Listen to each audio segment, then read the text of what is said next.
Bismillahirrahmanirrahim. Le prophète sallallahu alayhi wa sallam relata un jour l'histoire d'un homme dans le désert qui avait perdu sa monture ainsi que toutes ses provisions.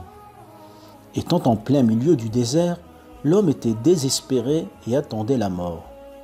Il s'abrita sous un arbre et fit une sieste. À son réveil, il revit sa monture devant lui et se réjouit de la retrouver. Il remercia son Seigneur tellement qu'il était content. Sachez que Dieu se réjouit davantage lorsque son serviteur se repent. Lorsque le serviteur revient vers son Seigneur, après avoir commis une multitude de péchés, Dieu est prompt à accepter son repentir et se réjouit malgré ses erreurs. De surcroît, Dieu aime celui qui se repent et demande pardon.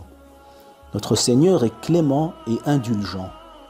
Il fait descendre du ciel pour nous ses bienfaits et en retour, nous lui renvoyons nos péchés. Un célèbre savant nommé Ibn al-Qayyim déclara « Dieu est plus clément envers son serviteur que ne l'est la mère envers son enfant. Dieu tend sa main en journée pour que les pécheurs de nuit se repentent, et il tend sa main la nuit pour que les pécheurs de la journée se repentent. Parmi les bienfaits de cette religion, c'est que la porte du repentir est toujours ouverte, et ce, jusqu'à la fin des temps.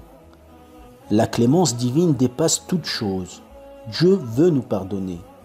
Malheureusement, certaines personnes persistent à commettre des péchés et à s'éloigner de Dieu. Hâtez-vous de mériter l'absolution de votre Seigneur et un paradis aussi vaste que les cieux et la terre, destiné à ceux qui craignent Dieu et qui reviennent vers lui. Tous les enfants d'Adam commettent des péchés, et le meilleur d'entre eux est celui qui se repent. Walhamdulillahi Rabbil Alamin.